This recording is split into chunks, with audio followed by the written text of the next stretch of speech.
Bonsoir à tous, merci d'être sur Kavi TV. Bienvenue dans ce journal dont voici les titres. Célébration de l'Aïd el-Fitr. Si cette fête a été marquée par l'effervescence, par endroits, elle a aussi connu des retards dans la confection des tenues. Des couturiers jusqu'à la dernière minute sont restés à l'œuvre sous le regard inquiet des clients. Reportage à suivre. Insalubrité à Conakry malgré les efforts consentis par les autorités du pays.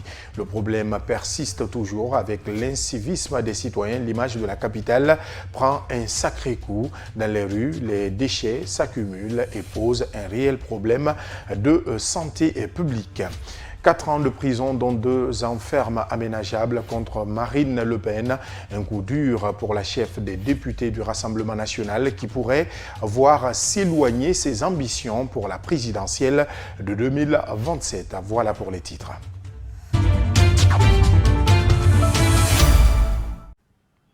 Encore une fois, bonsoir et bienvenue. La fête de l'Aïd el-Fitr n'a pas été de tout repos pour certains tailleurs. De nombreux fidèles ont dû patienter jusqu'au dernier moment pour récupérer leur tenue, annulant parfois leur participation à la prière. Dans plusieurs ateliers de Conakry, l'ambiance était tendue entre couturiers débordés et clients impatients. En Soubaï le Baldé. Dans un atelier de couture au marché de Koza, nous avons trouvé Maître Sayoba en train de finaliser le reste des habits qu'il a reçus pour la fête de Ramadan. C'était après la prière de la fête, ce qui dénote que certains de ses clients n'ont pas pu avoir leurs habits avant ce moment attendu. Selon le maître couturier, cette situation est liée à plusieurs facteurs, notamment venant des tailleurs et des clients eux-mêmes. Il parle de l'excès dans la réception des habits par certains maîtres couturiers et des clients qui refusent de payer régulièrement les frais de couture. Oui, c'est ce que nous vivons ici pendant les fêtes. Il y a beaucoup qui viennent avec une colère, mais nous faisons tout pour les calmer. Nous leur expliquons juste ce que nous traversons comme difficulté. Ça, c'est un. De deux, certains clients ne viennent pas chercher leur habit parce qu'ils ne payent pas les frais d'avance. Cela est une situation qui nous décourage aussi. Donc, vous comprenez par là que nous traversons assez de difficultés. Non loin de là, il y a Abdurrahman Diallo qui lui aussi était en plein travail sous l'œil vigilant d'une de ses clientes. Celle-ci, avec modestie, est venue attendre le complet de son époux. Djenabou Bari dit comprendre les difficultés que traversent les couturiers dans leur métier, surtout dans une telle circonstance.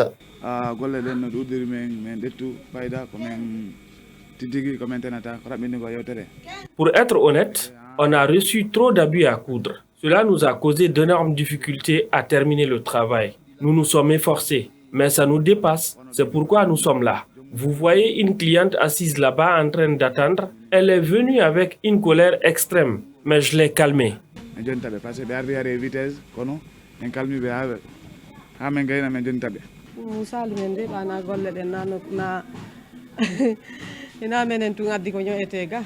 Ce n'est pas ce que vous pensez. Je ne suis pas la seule qui envoie chez le tailleur. C'était aujourd'hui le rendez-vous. Sinon, si j'étais en colère, il l'aurait senti. Mais je patiente jusqu'à ce qu'il termine mon habit. Vous voyez, il est en train de finaliser, non? Donc, c'est ce que j'attends.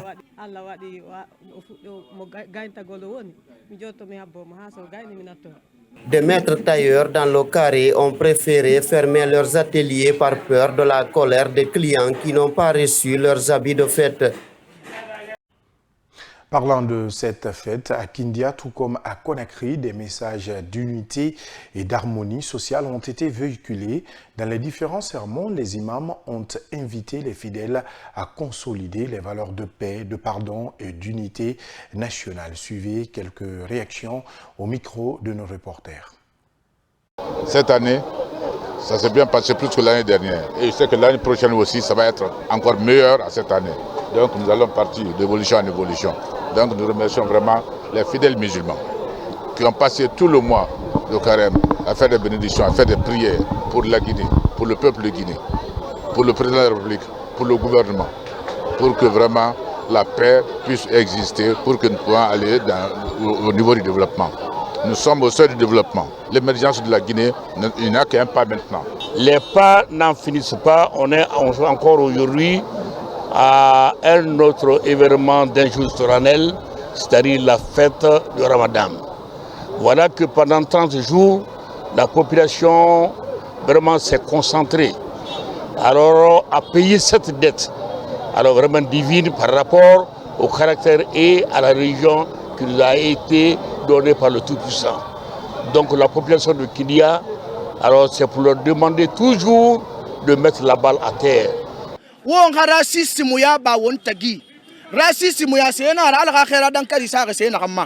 Bannissons le racisme et l'ethnocentrisme entre nous.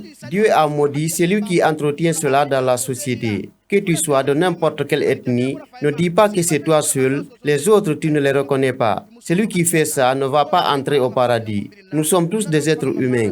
J'invite tout un chacun à faire du bien pour notre pays et avoir un bon comportement envers son prochain.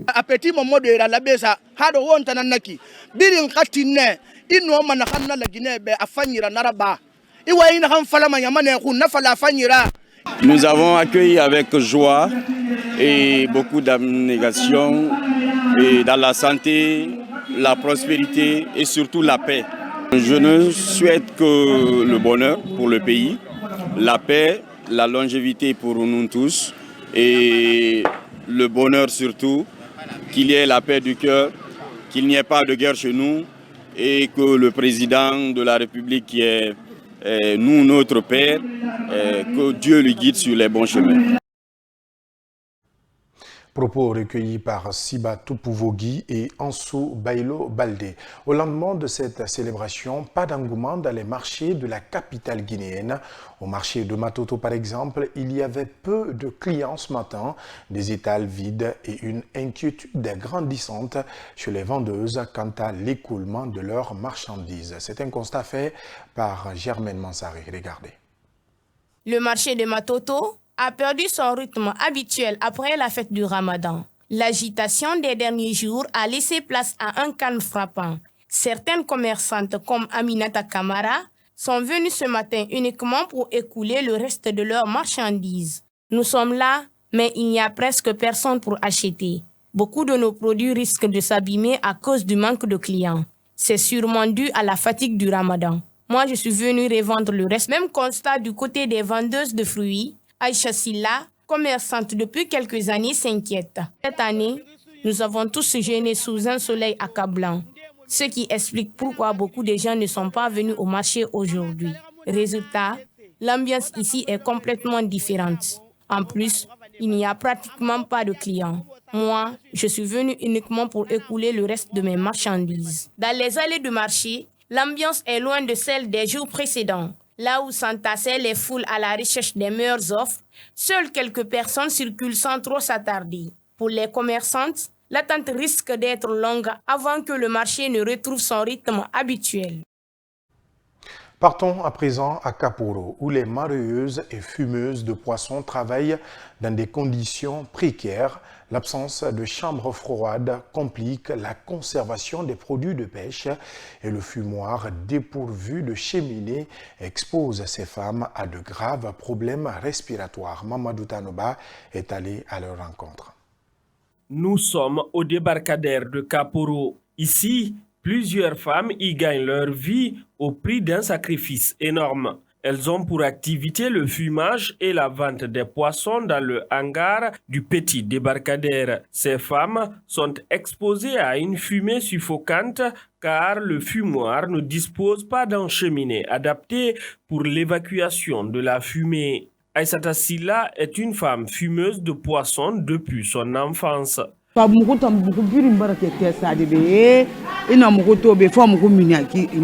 Lorsque toutes les fumeuses de poissons sont en activité, vous ne pouvez pas tenir dans ce hangar pendant 5 minutes. La fumée se propage partout. Pendant ce temps, les poissons risquent de complètement brûler. Notre vie est entre les mains de Dieu. L'autre souci majeur des marieuses est l'absence d'une chambre froide pour la bonne conservation des produits de mer après la pêche. Nous avons expliqué nos difficultés à nos responsables pour voir comment percer une partie du mur. Mais jusque-là, on n'a pas eu gain de cause. Moi, je ne peux pas faire un mois sans me rendre à l'hôpital. L'autre souci est que nous n'avons pas de frigo ici pour la conservation des poissons. Les femmes marieuses ont souvent exprimé leur souffrance auprès des autorités portuaires pour résoudre ce problème, mais hélas, nous sommes confrontés à un manque de frigo. Si ce problème trouve solution, on nous aura vraiment soulagés. Les fumeuses de poissons et marieuses du débarcadère de Kaporo espèrent que leur cri de cœur sera entendu par les autorités pour améliorer leurs conditions de travail en préservant leur santé. Comme annoncé en titre, la route Le Prince présente une image peu reluisante. Des ordures sont visibles le long du trajet de Somphonia en passant par Koza. Des tas d'immondices jonchent la chaussée, causant ainsi des rétrécissements de la route. Ajoutez à cela les odeurs nauséabondes, une situation qui fait réagir les citoyens. En Soubaï le Baldé. De gros tas d'ordures envahissent la chaussée entre Somphonia et Koza sur la route Le Prince. À certains endroits, ces saletés rétrécissent la route, empêchant la circulation normale des engins. Ce constat alarmant relance la préoccupation des citoyens quant à la politique de ramassage des ordures. Bon, c'est que les ordures là, c'est pas évident parce que aujourd'hui c'est la journée de fête, donc bon, même quand tu vois les ordures comme ça là, au moins, c'est pas bon. C'est pas du tout bon. Au moins, si tout le monde est abonné, dans les conditions normales, c'est le camion qui va venir. Au moins, tu mets les ordures dans le camion, après ça on va. Mais si les gens mettent les ordures sur la route comme ça, plein capital comme ça, c'est pas joli à voir. Hein? Donc on prie le bon Dieu, que Dieu nous aide. On demande au moins l'État n'a qu'à charger sur ça, pour ne pas que les gens viennent mettre les ordures sur la route, quoi.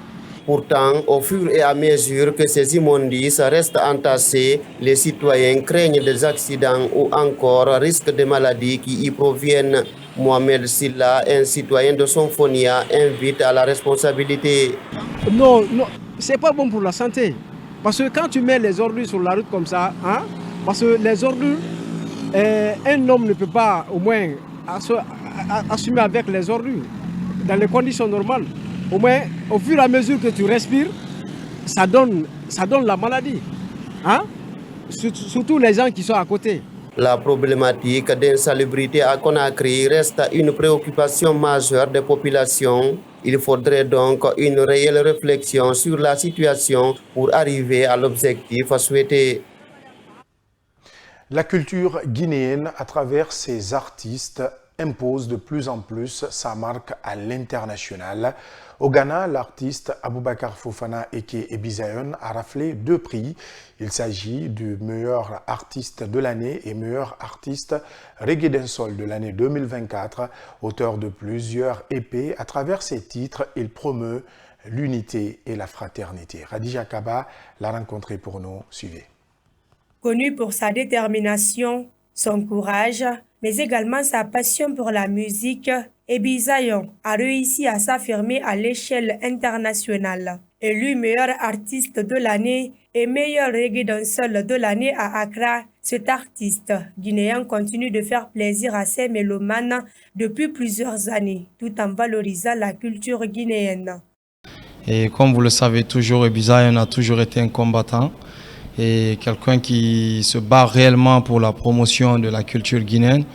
Donc du côté d'Accra, il n'y a pas eu pas mal de choses qu'on a eu à faire.